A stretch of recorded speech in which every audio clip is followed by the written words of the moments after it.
네, 오늘 저는 여호와의 날에라는 제목으로 말씀을 나눕니다. 우리가 이 세상을 살다 보면요, 가끔 이 세상이 너무 혼란스럽다라고 느껴질 때가 있습니다. 저는 요즘 또 너무 그렇고, 최근에도 또 뭐 IC부터 해가지고 막 너무 혼란스러운 이 세상을 살아가고 있는데요. 이 전쟁이 멈추지 않고 거짓이 진실인 척하고 비본질적인 것이 본질인 척하는 이 세상 가운데 사랑을 계산적으로 하고 거짓된 사랑이 진짜 사랑인 것처럼 앞세워 나아가는 이 시대 속에 우리가 살고 있다는 것입니다. 정의보다는 이익이 더 앞서고 계산적인 것들이 더 앞서고 사람들의 마음이 점점 차가워지는 이 시대 속에 우리가 살고 있는데요. 우리는 이런 시대 속에서 가끔 이런 질문을 던질 때가 있습니다. 왜 하나님은 지금 일하지 않으시는가? 하나님은 과연 지금도 일하고 계시는가? 라는 의문을 품는다는 것입니다. 기도해도 응답이 없을 때, 또는 마치 하나님이 더 이상 계시지 않는 것처럼 느껴질 때, 하나님의 약속이 더디게 이루어질 때 우리 마음속에는 여러분 두 가지 감정이 생깁니다. 첫 번째는 불안이고요, 두 번째는 의심입니다. 정말 하나님이 나를 보고 계실까? 정말 하나님이 이 세상을 바라보고 계시는 것일까? 하나님이 정말 이 세상을 책임지고 계시는가? 라는 질문 말입니다. 여러분, 이 질문은요, 단지 오늘 우리들만 가지고 있는 생각이 아닙니다. 스가랴 시대의 이스라엘 백성들도 여러분 똑같은 마음이 있었다는 것이죠.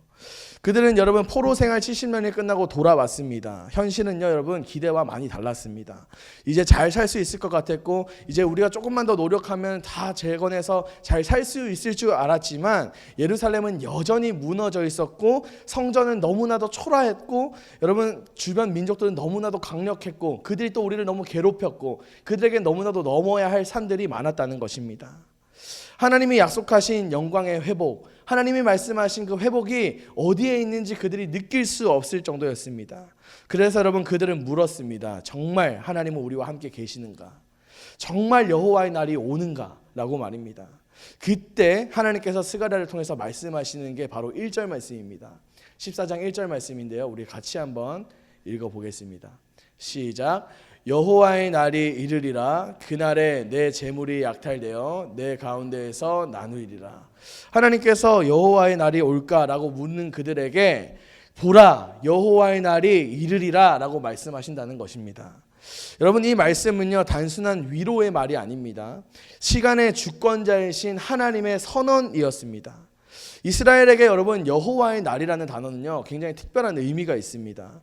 오랜 세월 동안 이 두려움과 소망이 함께 섞여 있는 단어가 이 여호와의 날이라는 단어입니다. 그러니까 그 이스라엘 백성들에게 여호와의 날이라는 단어를 어떤 문장 속에 얘기하면 이들에게 떠오르는 이미지와 이 감정들이 있다라는 것입니다. 그게 바로 두려움과 소망인데요. 왜 그런가 하면 이스라엘 백성은요, 그날을 하나님이 우리를 위해서 원수와 대신해서 싸우시는 날, 그러니까 원수를 심판하시는 날로 그들이 받아들이고 있었다는 것입니다. 원래 그들에게 자리 잡고 있는 이미지는 그런 것입니다. 그런데 여러분, 아모스 선지자 시대에 이 이스라엘이 패악하고 이 아모스 선지자 시대에 아모스가 이렇게 얘기합니다. 여호와의 날이 어찌 너희에게 빛이 되겠느냐, 오히려 어둠이 아니냐라고 말입니다. 이게 무슨 말이냐 하면 이스라엘 사람들의 생각 속에, 그 마음 속에 하나님이 우리를 위해 싸우시지, 이 선택된 백성, 우리를 사랑하신 하나님이 우리를 위해 싸우시지라고 생각했는데, 이 하나님이 나까지도 심판대에 세우시는구나 라는 것을 느끼신 날이 바로 여호와의 날이었다는 것입니다. 그들이 멸망하던 그날 여호와의 날이 온다라고 아모스 선지자가 예언하고, 그 여호와의 날이 왔을 때 그들이 하나님의 심판대 앞에서 여러 강대국들에게 무너지는 그날 그들이 느낀 것이 바로 두려움이었다는 것입니다. 하나님이 나만 위해서 싸워주실 줄 알았는데, 하나님이 나만 위해서 일하시는 줄 알았는데, 그게 아니라 하나님이 나조차도 심판대에 세우실 수 있으시구나 라는 것을 깨달았다는 것입니다. 즉 여호와의 날은 단순히 다른 나라를 심판하는 날이 아니라 하나님의 백성조차도 심판대 앞에 서야 하는 날이 바로 여호와의 날이라는 것입니다. 그러나 여러분, 시간이 흐르고 그들이 바벨론 포로와 긴 고난의 역사를 지나오면서 그날의 의미가 조금 달라졌습니다. 이제 여호와의 날은 단지 심판의 날이 아니라 하나님이 다시 오시면서 모든 것들을 회복하시는 날로 변해갔다는 것입니다. 침묵이 끝나가고, 그 70년의 그 침묵이 끝나가고, 구원이 시작되는 날로 그들이 이해하게 되었다는 것입니다. 그래서 스가랴가 보라 여호와의 날이 이르리라 라고 선포할 때 그 말은 단순한 미래의 예언이 아니라 하나님이 역사 속에서 다시 돌아오시게 하겠다는 그 선언이었다는 것입니다. 침묵하셨던 하나님이 그들과 이제 다시 소통하시고 그들에게 말씀하시는 시간이 바로 여호와의 날이었다는 것이죠.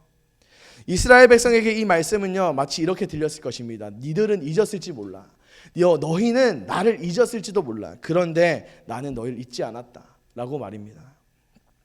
이것이 여러분 바로 여호와의 날의 본질입니다. 여러분 사람의 시계는요 멈춘 것 같은 시간이 있습니다. 마치 이 시간이 계속될 것 같이 이 고난이 계속될 것 같이 여겨지는 그런 순간들이 있다는 것입니다. 그런데 여러분 하나님의 시간은 단 한 번도 멈춘 적이 없다는 것입니다. 그 하나님의 시간은 지금도 일하고 있다는 것이죠. 그분은 지금도 하나님의 때에 그 카이로스를 향해서 계속해서 전진해 나아가고 있다는 것입니다. 이 헬라 문화권에서 시간이라는 개념은 두 가지가 있습니다. 크로노스와 카이로스입니다. 크로노스는요 여러분 우리가 카운트할 수 있는 시간을 말합니다. 11시 10분, 11시 20분, 11시 30분, 12시 이것이 크로노스입니다. 카운트할 수 있는 시간. 그러나 카이로스는 뭐냐면 그 크로노스 사이에 하나님이 딱 일하시는 그 순간, 하나님이 딱 역사하시는 그 순간에 바로 카이로스, 하나님의 때라고 합니다. 오늘 본문은 바로 그 여호와의 날, 그 하나님의 때에 대한 말씀입니다. 그날에 무엇이 일어날지를 오늘 스가랴 14장 1절에서 8절까지 세 장면으로 보여주는데요. 그날은 단지 심판만 있는 날이 아니라 하나님이 인재하시고 또 마침내 생명의 강이 흘러나오는 시간이라고 오늘 스가랴 14장은 말합니다. 오늘 이 말씀을 통하여서 우리가 그 하나님의 때, 그 여호와의 날을 기대하고 또 그 날을 향해서 우리가 전진해 나아가는 저와 여러분이 되기를 간절히 소망합니다. 먼저 첫 번째 여호와의 날은 심판의 날입니다. 1절과 2절 말씀인데요. 우리 2절 말씀 한 번 더 읽어보겠습니다. 시작. 내가 이방 나라들을 모아 예루살렘과 싸우게 하리니 성읍이 함락되며 가옥이 약탈되며 부녀가 욕을 당하며 성읍 백성이 절반이나 사로잡혀 가려니와 남은 백성은 성읍에서 끊어지지 아니하리라. 아멘. 먼저 첫 번째 심판의 날에는요 내가 이방 나라들을 모아 예루살렘을 치게 하리니 라고 시작합니다. 여러분 이 말씀은 충격적인 말씀입니다. 하나님께서 친히 여러 나라들을 모으시고 그들로 하여금 예루살렘을 공격하게 하겠다라는 말이죠.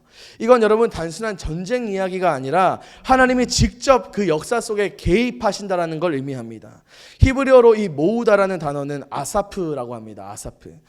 그냥 우연히 모으는 게 아니라요. 그냥 우연히 모이는 것. 그러니까 자기들끼리 어떻게 저렇게 하다 보니까 모이는 게 아니라 하나님께서 친히 그들을 모으셨다라는 것을 의미합니다. 그러니까 이 전쟁은 사람의 결정, 사람의 어떤 역사적인 흐름에 따라서 나오는 어떤 순간의 어떤 결정이 아니라 하나님께서 그 하나님의 계획 가운데 임하시는 전쟁이었다는 것입니다. 하나님은 역사의 그 무대를 지금도 직접 주관하시는 줄 믿습니다. 이 혼란스러운 시대 가운데 어디가 어디를 공격하고 어떤 나라와 어떤 나라가 앙숙관계고 여러분 이 모든 관계 사람들이 정치에 막 빠져서 이 흔들리고 누가 이렇게 하면 어떡하냐 걱정하고 막 두려워할 때 여러분 우리가 기억해야 할 것은 그 사이에서도 하나님의 주권은 여전히 일하고 계시다는 것입니다. 이스라엘의 입장에서는 여러분 하나님께서 자기들을 공격하시는 것을 이해할 수 없었습니다. 하나님이 왜 우리를 치게 하시는가 그들이 계속해서 질문했던 것이죠. 그러나 하나님은 단순히 벌을 주시려는 것이 아닙니다. 사람들이요 구약 성경을 쭉 읽으면서 가장 많이 하는 질문이 이것입니다. 하나님은 왜 사랑한다 하시면서 계속해서 그들을 치시고 무너뜨리시고 공격하시는가? 그 답은 하나입니다. 여러분 사랑하기 때문에 그렇습니다. 하나님이 그들을 그대로 내버려 두지 못하시기 때문입니다. 하나님은 그들의 마음을 깨우시기 위해서 그 교만과 자기 확신을 무너뜨리기 위해서 그들의 삶에 개입하셨다는 것입니다. 그들은 포로에서 돌아왔지만 여전히 마음은 하나님께서 멀어져 있었습니다. 성전은요 여러분 다시 세워졌습니다. 그런데 여러분 그들은 계속해서 비교하고 그들은 계속해서 과거를 떠올렸습니다. 과거에는 그 솔로몬 성전, 그 유다 이스라엘이 망하기 전에 솔로몬 성전은 실로 대단했습니다. 어마어마하게 크고 아름답고 아는 금으로 치장되어 있는 그 엄청난 예배당이 성전이 있었다는 것입니다. 그런데 오늘 이 스룹바벨 성전은요 진짜 초라하고 하찮았습니다. 그래서 그들은 계속 지난 날의 영광을 기억하면서 계속해서 비교하고 낙심하는 상태에 있었습니다. 그들의 믿음은 계속해서 식어져 갔고 겉으로는 하나님을 예배했지만 실제로는 자신들의 힘을 계산하고 그들의 힘을 의지하고 자신들의 경험과 지식을 의지하는 상태에 있었다는 것입니다. 그러니까 하나님보다 자기 안정과 그 자기들이 만들어 놓은 형식과 전통을 더 따라갔다는 것이죠. 그래서 하나님은 그들의 안전함을 흔들었습니다. 그들의 안정감을 흔들었다는 것입니다. 그리고 그 신앙의 중심을 깨우치기 시작하십니다. 여호와의 날은요, 먼저 심판의 날입니다. 그러나 그 심판은 단순한 파괴가 아니라는 것을 우리가 기억해야 합니다. 그것은요, 여러분, 정화의 과정입니다. 정화. 깨끗하게 하는 것의 한 과정이라는 것입니다. 우리가 이미 많이 보셨겠지만 어떤 금이나 은 같은 것들을 정제할 때요, 불순물을 걸러낼 때 수많은 과정들을 거칩니다. 제가 최근에 유튜브를 이렇게 심심할 때 극한 직업 이런 거 잘 챙겨 보는데요. 그런 거 보면은 뭐가 나오냐면 뭐 반도체 회사에서 그 반도체 디스크 같은 거 다 끌고 모아가지고 그걸 녹이면은 그게 갑자기 금이 되어서 나온다는 거예요. 너무 흥미로운 주제잖아요. 그래서 유튜브 들어가서 딱 그렇게 해서 한 40분짜리 그냥 쭉 봅니다. 시간 확 날아가요. 그 보면은 뭐가 나오냐면 그 반도체 같은 게요, 그냥 막 때리고 부수고 뭐 불에 지지고 이런 게 아니라 케미컬에 들어가요. 그러니까 뭐 염산 같은 황산 뭐 이런 거에 들어가면 이게 다 녹습니다. 그리고 금이 남아요. 그러니까 그 금을 또 그대로 녹이는 게 아니고 그걸 또 정제 과정을 여러 번 거쳐가지고 그걸 불에 녹여서 다시 두드리고 다시 넣고 그 모든 과정을 거쳐서 나오는 게 24K 누런 거. 그 금색깔 나는 거 말고 그 누런 거 있습니다. 진짜 좋은 거 24K. 우리 결혼하시는 자매분들 잘 기억하세요. 24K입니다. 저는 18K로 했어요. 그런데 24K가 있습니다. 어쨌든 여러분, 그런 과정을 거치는 것입니다. 하나님께서 지금 하나님께서 이스라엘 백성에게 지금 원하시는 과정은 단순히 그들을 파괴하고 무너뜨리는 것에 초점이 맞춰 있는 것이 아니라 내가 너희를 사랑하기 때문에 내가 여기에 담궈야 돼. 너네가 이 순전하고 이 깨끗함으로 나오기 위해서, 너네가 정말 나만 바라보기 위해서는 이 과정을 겪어야 돼 라는 것을 하나님 말하고 계시다는 것입니다. 히브리어로 여러분 심판하다라는 말은 샤파트라고 합니다. 샤파트. 단순히 여러분 벌을 주는 게 아니라요, 여기에 어떤 의미가 있냐면 바르게 세우다라는 뜻이 있습니다. 그리고 질서를 회복하다라는 뜻이 있습니다. 그러니까 하나님의 심판은요, 여러분 복수가 아닙니다. 하나님이 만약에 복수를 계획하셨고 작정하셨다면 이 자리에 아무도 있을 수 없다는 걸 기억하시기 바랍니다. 하나님은 복수를 원하시는 것이 아니라 하나님은 회복을 원하시는 것입니다. 하나님은 우리가 깨끗해지기를, 하나님만 바라보기를 원하고 계시다는 것입니다. 하나님은요, 여러분, 무너짐을 통해서 새 일을 하십니다. 그분은 벌을 내리시는 분이 아니라 혼란 속에서 질서를 다시 세워가시는 분임을 기억하시기 바랍니다. 이스라엘의 역사를 돌아보면요, 하나님은 늘 무너진 자리에서 새로운 일을 시작하십니다. 바벨론의 침공, 성전의 파괴, 포로의 그 세월조차도 하나님이 일하시는 시간이었다는 것입니다. 여러분, 이 70년 포로가 시작될 때 사람들이 굉장히 많이 하나님을 원망했습니다. 그리고 70년 동안 너네가 70년 뒤에 회복해서 돌아올 거야 라는 그 예레미야의 말을 이 사람들이 거부하고 듣지 아니하고 욕했다는 것입니다. 그런데 여러분, 실제로 이 예언은 성취되었습니다. 어떻게 성취되었냐면 하나님은 그들이 바벨론에서, 그 풍족한 땅에서, 그 비옥한 땅에서 더 번성하게 하셨고 더 잘 회복하게 하셨다라는 것입니다. 하나님께서 그 고난의 시간을 그렇게 이용하시고 들어 쓰셨다는 것이에요. 너희가 붙잡고 있는 것은 다 무너질 거야. 그러나 나의 이름은 영원하다라고 하는 것이 오늘 이 말씀입니다. 결국 여호와의 날의 심판은요, 인간의 끝이 아니라 하나님의 시작임을 여러분 기억하시기 바랍니다. 인간의 힘이 끝나는 자리, 내 노력과 내 힘으로 안 되는 그 끝나는 그 자리가 여러분 하나님이 가장 일하시기 쉽고 수월한 자리임을 기억해야 할 줄 믿습니다. 여러분, 이 말씀은 오늘 우리 모두에게 동일하게 적용됩니다. 하나님은 지금도 우리의 삶 속에서 여호와의 날을 허락하신다는 것입니다. 우리가 싫어서가 아니라, 우리가 마음에 안 들어서가 아니라, 우리에게 복수를 위해 한 것이 아니라, 우리를 파괴하고 무너뜨린 것이 아니라 하나님께서 우리를 사랑하시기 때문에, 우리가 그렇게 해야 살 수 있기 때문에, 내가 그렇게 해야 믿음으로 나아갈 수 있기 때문에 하나님께서 허락하신 날이라는 것입니다.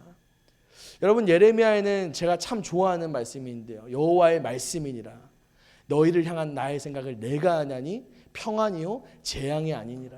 너에게 미래와 희망을 주는 것이니라 라는 말씀이 있습니다. 하나님께서 우리를 향한 그 마음은 재앙이 아니라는 것을 기억하십시오. 하나님은 우리에게 미래와 희망, 그 평안함을 주시기 위해 우리의 그 모든 시간들을 사용하신다는 것을 마음속에 새기는 시간이 되기를 간절히 원합니다. 여러분, 우리의 날에요 두려운 날이 있습니다. 어두운 날도 있고요. 뭔가 무너지는 것 같은 그런 날이 있고요. 내 마음대로 안 되는 날이 있습니다, 여러분. 그러나 여러분, 그날 우리는 두려워할 필요는 없습니다. 우리가 무서워서 벌벌 떨 일은 없습니다. 왜요? 그날 통해서 하나님이 일하시겠구나. 믿는 자의 가장 먼저 생각해야 되는 부분은 그것입니다. 내 인생의 두려운 날, 내 인생의 어두운 순간에 이제 하나님이 시작하시겠구나. 이제 하나님이 내 인생에 역사하시겠구나 라는 것을 여러분 기억하시고 기대하시는 여러분이 되기를 간절히 소망합니다. 두 번째 여호와의 날은요, 임재의 날입니다. 임재의 날. 스가랴 14장 3절부터 5절까지 말씀인데요. 저와 한 절씩 같이 읽겠습니다. 시작. 그때에 여호와께서 나가사 그 이방 나라들을 치시되 이왕의 전쟁 날에 싸운 것 같이 하시리라. 그날에 그의 발이 예루살렘 앞 곧 동쪽 감람산에 서실 것이요 감람산은 그 한 가운데가 동서로 갈라져 매우 큰 골짜기가 되어서 산 절반은 북으로 절반은 남으로 옮기고 그 산 골짜기는 아셀까지 이를지라. 너희가 그 산 골짜기로 도망하되 유다 왕 우시야 때에 지진을 피하여 도망하던 것 같이 하리라. 나의 하나님 여호와께서 임하실 것이요 모든 거룩한 자들이 주와 함께 하리라. 아멘. 여러분, 장면이 바뀝니다. 하나님께서 침묵하시던 자리에서 이제 친히 그 전쟁 가운데 들어오시겠다라는 말씀입니다. 더 이상 하늘에서 멀리 바라보시는 분이 아니라 직접 전쟁터 한 가운데로 들어가시는 장면이 오늘 이 장면입니다. 본문은 이렇게 말합니다. 그날에 여호와께서 나가서 그 이방 나라들을 치시되라고 시작합니다. 나가서라는 표현은요, 여러분, 단순한 이동을 말하는 것이 아니라 전쟁의 현장으로 직접 출정하시는 모습을 그리게 됩니다. 하나님은 그분의 백성을 대신해서 싸우신다는 것을 기억하시기 바랍니다. 여러분, 때때로 많은 사람들이요, 하나님이 침묵하실 때, 하나님이 말씀하지 않으실 때, 하나님이 내 기도에 응답하지 않는다고 생각할 때 어떤 생각을 하냐 하면 하나님이 우리를 창조해놓고 방치하시는구나, 하나님이 과연 진짜 살아계신가 라는 생각을 품게 됩니다. 그러나 여러분, 분명히 기억해야 할 것은 하나님은 우리의 삶을 방치하시지 않는다는 것입니다. 너 혼자 잘 살아봐. 내가 내가 너 만들어줬으면 됐지. 너 혼자 좀 잘 살아봐 라고 하는 분이 아니라 만드셨다면 우리의 인생을 책임지시는 분도 하나님이시라는 걸 기억했으면 좋겠습니다. 여러분, 이 여호와의 날은 하나님이 다시 일어서시는 날입니다. 침묵이 깨지고 하나님의 임재가 다시 역사 속으로 들어오는 순간입니다. 이제 시선은요, 여러분, 예루살렘 동편의 언덕, 이 감람산으로 옮겨지는데요. 스가랴는 이렇게 말합니다. 4절 말씀 한번 볼까요? 그날에 그의 발이 예루살렘 앞 곧 동쪽 감람산 위에 서실 것이요 라고 말합니다. 감람산, 이 발음 되게 어려운데요. 감람산입니다. 감람산. 여기서 중요한 단어가 있습니다. 서실 것이요 라는 단어입니다. 이 서실 것이요의 히브리어는요, 아마드라고 합니다. 오늘 이 본문에서 가장 중요한 단어입니다. 아마드. 아마도 아니고 아마드입니다. 이 단어는 단순히 일어서다라는 것을 말하지 않습니다. 이것보다 더 나아가서 단단히 서다라는 뜻이 있습니다. 단단히 서다. 또 확고히 자리 잡다라는 뜻이 있습니다. 그냥 단순히 자리에 서 있는 것이 아니라 이 자리를 단단하게 딱 서서 내 발이 뿌리 박힌 것처럼 확고하게 이 자리에 서 있다라는 것을 의미한다는 것입니다. 그러니까 여기서 내가 막 원하면 그냥 쉽게 움직이고 이런 게 아니라 딱 이 자리에 멈춰서서 하나님이 이 자리에 정말 스탠드 펌하게 딱 서 있다라는 것을 의미한다는 것입니다. 즉, 하나님은 잠시 왔다가 하나님 한번 들려봤어 이러고 너의 삶에 한번 와봤어 하고 그냥 가시는 분이 아니라 우리의 삶에 딱 서셔서 우리의 삶에 뿌리를 박으시고 확고히 자리를 잡으시고 내 인생 가운데 내가 함께 있어, 내 인생의 중심에 내가 함께 있어 라는 것을 정확하게 말씀하고 계시다는 것입니다. 그분은 역사 속에 굳건하게 서셔서 함께 하시는 분입니다. 여러분, 우리의 삶에도 함께 계시고 여러분의 어떤 환경 가운데 있든지 그 환경 속에도 하나님이 굳건하게 서 계심을 기억하시기 바랍니다. 감람산은요, 여러분 단순한 언덕이 아닙니다. 이 감람산은 이 성경 전체에서 굉장히 의미가 있는데요. 구약에서 이 산은 하나님의 임재와 같은 상징을 가지고 있습니다. 에스겔 11장 22절에서 23절 말씀을 함께 보기를 원하는데요. 같이 읽습니다. 시작. 그때 그룹들이 날개를 드는데 바퀴도 그 곁에 있고 이스라엘 하나님의 영광도 그 위에 덮였더니 여호와의 영광이 성읍 가운데에서부터 올라가 성읍 동쪽 산에 머무르고 라고 되어 있습니다. 여러분, 이 장면은요, 이스라엘의 죄로 인해서 하나님의 영광이 예루살렘 성전을 떠나가던 순간입니다. 이제 더 이상 하나님이 그 더럽혀진 그 도시에 함께 있을 수 없기 때문에 떠나가겠다라고 말하는 순간이라는 것입니다. 그분의 임재가 떠나간 자리, 그 공허함이 바로 하나님의 침묵의 시대를 만들었습니다. 그 장소가 바로 오늘 이 성읍 동쪽 산, 그러니까 오늘 말하는 감람산을 의미합니다. 그러나 여러분, 오늘 스가랴는요, 완전히 다른 장면을 말하고 있습니다. 그날 하나님이 다시 어떻게 한다고요? 돌아온다는 것입니다. 돌아온다. 그런데 돌아오는데 떠나셨던 그 하나님이 예루살렘을 떠나 감람산으로 가셨던 그 발이 이제 다시 감람산으로 돌아온다라는 것을 말하고 있습니다. 그분이 다시 서신다는 것은요, 여러분, 단순히 그분이 나 잘 갔다 왔어 하고 복귀를 의미하는 것이 아닙니다. 나 복귀했어, 나 돌아왔어 인사하는 것이 아닙니다. 여러분, 그 돌아왔다는 것은 뭐냐면요, 하나님의 임재가 회복되었다라는 것을 의미합니다. 떠나셨던 하나님이 돌아오시고 그분의 영광이 다시 예루살렘을 덮는 순간을 오늘 말하고 있다는 것입니다. 심판의 날이 지나가고 임재의 날이 시작되는 것이죠. 이 하나님의 임재 회복은 단지 이스라엘의 역사 속 사건에 그치지 않습니다. 이 예언은요, 훗날 예수 그리스도 안에서 완벽하게 성취됩니다. 사도행전 1장 12절 말씀인데요. 같이 읽습니다. 시작. 제자들이 감람원이라 하는 산으로부터 예루살렘에 돌아오니 이 산은 예루살렘에서 가까워 안식일에 가기 알맞은 길이라. 아멘. 이 1장 말씀에 보면 너희 가운데서 하늘로 올려주신 이 예수는 하늘로 가심을 본 그대로 다시 오신다라고 사도행전에 말합니다. 그분은요, 여러분, 다시 오십니다. 다시 오십니다. 그리고 여러분, 다시 오신 그 산에 다시 서실 것입니다. 스가랴가 본 그 여호와, 바로 그분이 육신을 입고 오신 예수 그리스도라는 것입니다. 그분은요, 여러분, 한번 떠나셨습니다. 부활하시고 떠나신 분이십니다. 그런데 여러분, 언젠가 다시 오실 예수 그리스도라는 것입니다. 우리에게 여러분, 하나님은 우리의 삶 가운데 우리가 하나님을 믿고 우리가 하나님을 의지하지만 때로는 여러분, 내가 하나님 없는 것처럼 사는 인생들이, 그 순간들이 너무 많다는 것입니다. 저도 똑같습니다, 여러분. 제가 어쩔 때는 내가 이래도 되나 하는 순간들이 제 삶 가운데 그 죄성들이 남아 있고, 신학을 하기 전에 그 전도사가 되기 전에, 사역하기 전에는 내 인생이 너무나도 그리스도인으로 너무나도 안 좋아 보이고, 교회 봉사는 많이 하지만 내 인생이 너무나도 하찮아 보이고, 정말 하나님이 나 같은 것도 사랑하실까 하는 순간이 있다는 것입니다. 그러나 여러분, 그때 하나님의 임재가 없는 것 같은 그 순간에 우리가 역시 난 안 돼 라고 포기하고 떠나가는 것이 아니라 다시 오실 그분, 내가 하나님을 바라고 기대하고 소망할 때 내 인생 가운데 다시 자정하시어서 일하시는 그분, 여러분, 그분을 기대하고 살아가기를 간절히 축복합니다. 여러분, 감람산은요, 결국 회복의 상징입니다. 이스라엘에게 감람산은 하나님이 떠나신 자리였지만 동시에 하나님이 다시 돌아오시는 자리이기도 했습니다. 우리의 인생에도 그런 감람산이 있다는 것입니다. 기도에도 응답 없고 하나님 멀게 느껴지는 그 자리가 있다는 것입니다.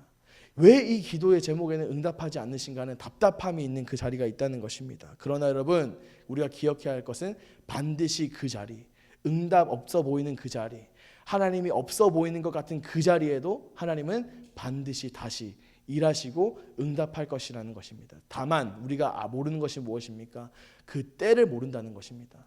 하나님이 예수 그리스도께서 언제 올지 우리는 때를 알지 못합니다. 그분은 우리가 알지 못할 때, 그때가 언제인지, 몇 시인지, 몇 날 몇 초인지 우리가 알지 못하는 그 순간 도적과 같이 온다고 성경은 기록하고 있습니다. 여러분, 똑같습니다. 우리의 삶에 풀리지 않는 그 문제, 기도에 응답이 없는 그 문제, 하나님이 없어 보이는 그 문제 가운데 너무나도 힘들고 지칠 수 있지만, 여러분, 그러나 우리가 꾸준히 그것을 위해 기도하고 하나님께 구해야 하는 이유는 무엇이냐 하면 그분이 반드시 내 기도를 들으시고 응답하시고 임재하실 거라는 소망이 있기 때문임을 여러분 기억하시기 바랍니다. 여러분 세 번째 여호와의 날은요, 생명의 날입니다. 생명의 날. 6절에서 8절까지 말씀인데요. 같이 한번 읽어보겠습니다. 시작. 그날에는 빛이 없겠고 광명한 것들이 떠날 것이라. 여호와께서 아시는 한 날이 있으리니 낮도 아니요 밤도 아니라 어두워 갈 때에 빛이 있으리로다. 그날에 생수가 예루살렘에서 솟아나서 절반은 동해로 절반은 서해로 흐를 것이라. 여름에도 겨울에도 그러하리라. 아멘. 여러분 이제 이 마지막 장면이 펼쳐집니다. 심판이 지나가고 하나님의 임재가 회복된 그 자리에서 이제 놀라운 일이 일어나는데 바로 생수가 솟아난다는 것입니다. 여러분 보통 전쟁이 끝난 자리에는 뭐가 남습니까? 시체가 남고 피가 남고 파괴의 흔적들이 남고 건물의 잔해들이 남지 않겠습니까? 파괴의 흔적이 가득한 그것이 정상인데 오늘 하나님께서 그 반대의 것을 이야기하고 있다는 것입니다. 죽음의 그 자리에서 생명이 피어날 거야. 죽음의 그 자리에서 그 폐허의 땅에서 생수가 나타날 거야 라고 말씀하십니다. 히브리어로 여러분 생수라는 것은 뭘 의미하냐면 마임 하임이라는 단어인데 살아있는 물, 흐르는 물을 의미합니다. 그러니까 여러분 고여있는 물이 아니라 멈추지 않고 계속해서 흘러가는 물이라는 것입니다. 우리 게임 하시는 분들은 이 워딩을 아실 텐데 고인물은 언젠가 썩습니다. 여러분 고인물 썩죠. 고인물은 썩습니다. 이것은 뭐 게임에서뿐만 아니라 그냥 인생의 진리죠. 고여있으면 다 썩게 되어 있습니다. 제가 물고기 키우는 걸 굉장히 좋아했어요. 그래서 그 한국에 있을 때는 제가 어항을 한 2-3개씩 놓고 막 그 키우고 진짜 뭐 구피 뭐 그런 거 메다카 뭐 이런 아시나 메다카 뭐 굉장히 고급 어종인데 하여튼 뭐 그런 것들 새우 뭐 이런 것들을 취미로 많이 키웠습니다. 그런데 여러분 제가 게을러서 처음에 물고기 사면요 너무 행복한 거예요. 그래서 너무 행복해서 막 밥도 막 주고 막 물 가는 것도 너무 행복하고 막 그러다가 3일까지는 아니고 한 3주 정도 잘 하다가 제가 너무 귀찮다. 너네 뭐 하루 정도 안 씻어도 괜찮잖아. 이러다가 이제 그것이 하루가 되고 이틀이 되고 막 이러다가 뭐 한 달, 2달 뭐 이러고 지나가면요. 진짜 막 물이 이끼로 막 안에가 안 보일 정도로 그럴 때가 있어요. 그러면은 그걸 청소하는데 또 한나절 잡아야 되거든요. 아마 그렇게 됩니다. 고인물을 썩게 되어 있어요. 그런데 여러분 오늘 하나님께서 그 전쟁터에 폐허 같은 그 땅에 고여 있는 물을 주시는 것이 아니라 계속해서 흘러 넘치는 새로운 생명 있는 물을 주시겠다라고 약속하는 것입니다. 여러분 스가랴는 말합니다. 이것이 그 물이 동쪽 사해로 흐르고 서쪽 지중해로 흘러간다고 말합니다. 여러분 이는 이스라엘의 동서 지역 그러니까 즉 나라의 모든 방향으로 이 생명의 물이 흘러간다라는 것을 의미하는 것입니다. 특히 사해는요 정말 그 이름 그대로 죽음의 물입니다. 여러분 제가 최근에 그 유튜브에서 그 사해를 이스라엘 그거에 대해서 방송하는 걸 봤는데 사해 누가 유튜버가 한 명 갔어. 근데 갔는데 이제 그 사람이 사해 들어가서 수영하면서 이제 유튜브 영상을 찍는 거예요. 근데 거기서 이제 뭐라 그러냐면 이 사해 물을 들어가기 전에 확인하는 게 있다는 거예요. 몸에 상처가 있으면 들어갈 수 없대요. 왜냐하면 너무 짜기 때문에 너무 염도가 높기 때문에 이게 진짜 그 알코올 뭔지 아시죠? 이렇게 상처난 부분 알코올은 막 아픈 거 아시죠? 그런 것보다 훨씬 아프대요. 그리고 눈에 이 물이 들어가면 절대 안 된다고 합니다. 그러면 실명할 수도 있다고 합니다. 그 정도로 짠 물이 바로 사해예요. 그러니까 이 물은 어떤 생명도 살 수가 없는 땅이 바로 이 사해라는 것입니다. 그런데 그 죽음의 바다에 생수가 닿으니까 그 죽음이 생명으로 바뀐다라고 오늘 말하고 있다는 것입니다. 메마른 땅이 젖기 시작하고 황무지가 황폐했던 그 땅이 정원, 가든이 되고 여러분 이것은 단순한 지리적인 어떤 지오그래픽한 어떤 그런 변화들이 아니라 그 스가랴가 본 이 환상은 하나님의 은혜가 세상 끝까지 흘러가는 어떤 비전을 봤다는 것입니다. 심판과 이 회복 이후에 이제 하나님의 은혜가 온 땅 가득한 것을 보고 있다는 것입니다. 여호와의 날은요 여러분 단지 심판하시는 날이 아니라 새 창조의 날, 새로운 생명이 나오는 날임을 기억하시기 바랍니다. 혼돈이 사라지고 새로운 질서가 생기는 날이 바로 여호와의 날인 것입니다. 이 생수의 약속이요 또 이 신약으로 넘어가서 예수 그리스도 안에서 성취되는데 요한복음 7장 38절 말씀 보겠습니다. 같이 한번 읽어보겠습니다. 시작. 나를 믿는 자는 성경의 이름과 같이 그 배에서 생수의 강이 흘러나오리라 하시니. 아멘. 여러분, 예수 그리스도께서 십자가에 못 박히셨습니다. 그리고 그 십자가에서 예수님이 모든 물과 모든 피를 쏟으셨다는 것입니다. 여러분, 이미 우리에게는 생명력 있는 생수의 강이 흘러 넘쳤고 우리가 그 생수의 강을 마셨습니다. 그것이 무엇입니까? 예수 그리스도 아니겠습니까? 우리 예수님께서 우리 안에 계실 때 어떤 일이 일어나는지 오늘 요한복음 7장 38절이 말합니다. 나를 믿는 자, 그러니까 예수 그리스도를 믿는 자는 성경의 이름과 같이 그 배에서 생수의 강이 흘러나오리라 하시니 라고 말입니다. 그러니까 여러분, 하나님이 우리를 사용하실 때 그저 나 하나 잘 먹고 잘 사는 인간으로 사용하시는 것이 아니라, 그저 하나님이 우리가 그 수준에 머물기를 원하는 것이 아니라 내 배에서 밖으로, 그러니까 내 안에서 생수의 강, 누군가를 살릴 수 있고 누군가를 일으켜 세울 수 있는 그 능력을 우리에게 주셨다는 것입니다. 하나님께서 오늘 이 말씀을 과거형으로 말하지 않으십니다. 너네는 이렇게 되었어, 너네는 옛날엔 이랬어 라고 하는 것이 아니라 생수의 강이 흘러나올 거야. 네가 나를 믿어? 네가 나를 믿어? 내 안에 생수의 강을 믿어? 내 살리는 나의 역사를 믿어? 지금도 일하고 있는 나의 역사를 믿어? 그러면 너네 안에도 그런 생수의 역할, 누군가를 살릴 수 있고 누군가를 일으켜 세울 수 있고 누군가를 회복시킬 수 있는 그 능력이 이미 너희 안에 있어 라는 것을 하나님 말씀하고 계시다는 것입니다. 여러분, 우리 안에 이미 있습니다. 아멘. 여러분, 우리 안에 이미 있습니다. 어떤 환경에 상관없이 그 폐허 같은 곳에 우리가 있을지라도, 그 상황 가운데 정말 아무 희망이 없어 보이고 너무나도 열악해 보이고 너무나도 어두워 보이는 그 상황 가운데 우리가 있을지라도, 여러분, 우리가 예수 그리스도를 믿는다면, 우리 가운데 일하신 하나님을 믿는다면 우리는 그 역할 충분히 감당해낼 수 있음을 이 시간 고백하고 소망합니다. 아멘. 여러분, 그 생수의 강이 성령으로 인해서 끊임없이 흐릅니다. 그 물은 우리의 죄를 씻기도 하고요, 우리의 마음을 적시기도 하고 절망을 소망으로 바꾸기도 합니다. 하나님이 서신 곳에는 반드시, 여러분, 반드시 생명이 있음을 기억하시기 바랍니다. 하나님은 우리를 파괴하시는 분이 아니라 우리를 세우시는 분이시고, 그분은 우리의 땅을 황폐한 그대로 놔두시는 분이 아니라 새로운 생수의 강이 흘러넘치게 하셔서 생명력 있도록 만드시는 분이 바로 하나님이심을, 그 생수의 강이 우리 안에 있음을 기억하시기 바랍니다. 여러분, 하나님의 임재는요, 단지 빛으로만 나타나는 것이 아니라 생명으로 흘러나오는 은혜의 강, 생수의 강으로 나타납니다. 그러므로 여러분, 여호와의 날은 두려움의 날이 아닙니다. 아멘. 새 생명의 날이고 그날은 하나님의 심판을 끝내고 회복이 시작되는 날임을 기억하시기 바랍니다. 하나님이 서신 그 자리, 여러분, 그곳이 바로 생명의 시작입니다. 내가 어디에 서 있는가, 내가 누구 안에 서 있는가, 여러분, 우리가 잘 기억해야 할 줄 믿습니다. 내가 돈 위에 서 있습니까? 여러분, 그곳엔 소망이 없습니다. 내가 어떤 명예와 직업 위에 서 있습니까? 그곳에는 소망이 없습니다, 여러분. 그러나 내가 하나님의 말씀 위에 서 있을 때, 그러나 내가 하나님의 그 임재 위에 서 있을 때 우리의 삶에 비로소 소망이 있음을 여러분 기억하시기 바랍니다. 세상은요, 여러분, 우리에게 계속해서 다른 기준을 말합니다. 그 자리가 네가 있어야 할 자리가 아니라고. 그 자리는 소망이 없다고. 교회 가면 밥 먹여주냐고. 교회 가면은 네가 뭐 잘 될 것 같냐고. 여러분, 계속해서 세상은요, 이 비본질적인 것을 우리에게 주입하고 그 비본질적인 세계관을 우리에게 계속해서 씌우려고 노력합니다. 그러나 여러분, 우리는 당황하지 않고 한 가지만 바라보면 됩니다. 아, 하나님이 지금도 일하시는구나. 내가 잘 살고 있구나. 내가 만약 사탄의 꾀임대로 살았다면 다들 잘하고 있다 이럴 텐데, 내가 지금 올바른 방향으로 나가고 있구나. 내가 지금 잘 살고 있구나. 여러분, 의심이 들어올 때, 세상의 그 목소리에 계속해서 내가 이게 맞나 싶을 때, 여러분, 이런 확신을 가지고 나아가는 저와 여러분이 되기를 간절히 소망합니다. 우리 시간 다 같이 기도하겠습니다. 하나님 아버지, 감사합니다. 하나님